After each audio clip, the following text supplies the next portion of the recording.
Assalamualaikum warahmatullahi wabarakatuh. Halo teman-teman. Di sini kami dari kelompok 1, 11 IPS 1 dari SMA Negeri 8 Taman Selatan. Kami akan menjelaskan materi biologi, yaitu materi sistem ekskresi pada manusia. Sebelumnya perkenalkan, saya Rani Susilawati sebagai moderator. Saya Ainun Mustari selaku pemateri.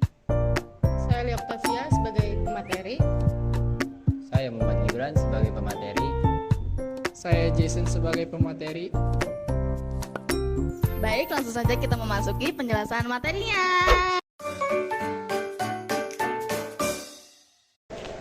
Jadi, sistem ekskresi adalah sistem organ yang berfungsi untuk mengeluarkan zat sisa metabolisme dari dalam tubuh. Adapun jaringannya yaitu sekresi dan defeksi. Sekresi sendiri artinya pengeluaran zat-zat yang masih dibutuhkan dalam tubuh. Contohnya ada air liur, hormon, dan enzim.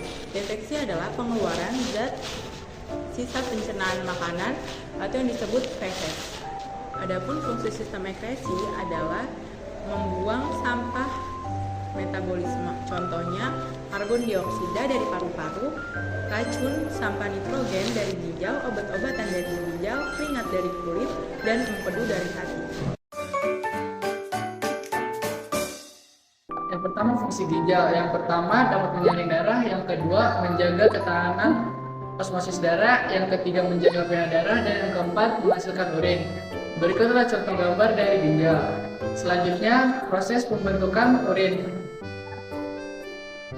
Yang pertama ada filtrasi. Prosesnya dapat menyaring darah. Yang kedua protein dan sel-sel darah tidak boleh keluar. Yang ketiga terjadi di glomerulus. Dan hasilnya urin primer. Yang kedua ada reabsorpsi.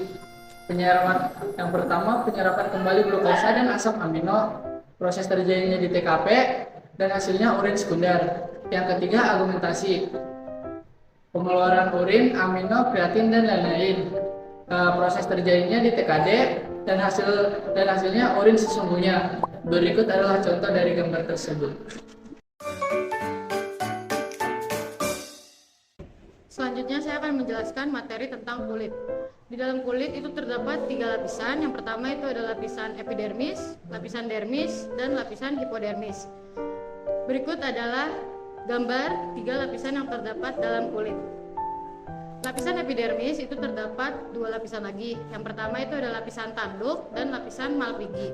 Lapisan tanduk adalah lapisan terluar yang tersusun atas sel-sel kulit mati yang selalu mengelupas.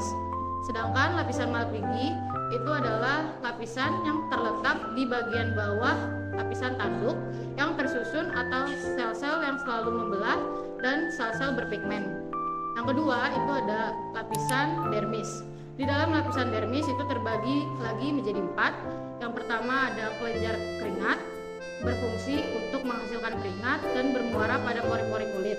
Yang kedua ada kelenjar minyak, berfungsi untuk menghasilkan minyak agar rambut tetap lembab. Yang ketiga ada pembuluh darah, berfungsi untuk mengalirkan darah ke sel-sel lain.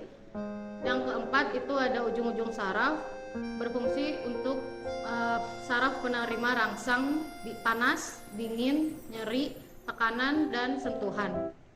Dan yang ketiga itu ada lapisan hipodermis.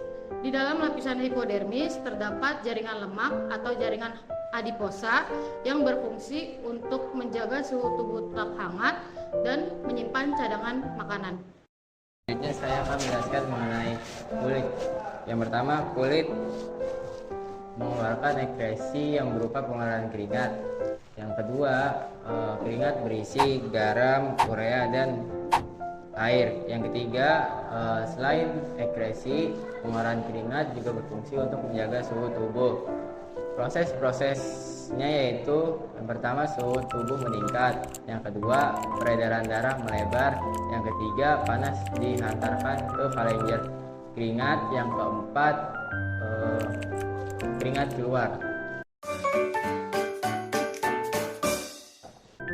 Yang ketiga paru-paru berfungsi untuk menghirup oksigen yang dibutuhkan menghasilkan energi. Reaksi pembentukan energi menyisakan sisa zat yaitu CO2 dan HO2. Contohnya yaitu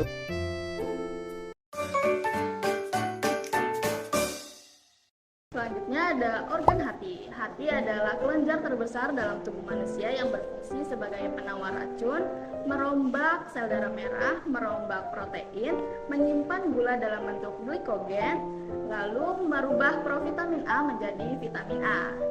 Nah, dalam organ hati ini akan ada proses pemecahan sel darah merah yang diawali eritrosit, dipecah menjadi hemoglobin, lalu dipecah menjadi bilirubin dan dirubah menjadi urobilin atau pewarna urin dan sterkobilin atau pewarna fases. Nah, protein yang berlebih akan diuraikan menjadi urea. Nah, urea tersebut akan disalurkan ke ginjal dan kulit untuk dibuang bersama keringat. Gimana? Udah ngerti belum sama materi sistem ekskresi pada manusia? Kalau masih belum ngerti bisa replay terus video kita ya. Sekian dari kami.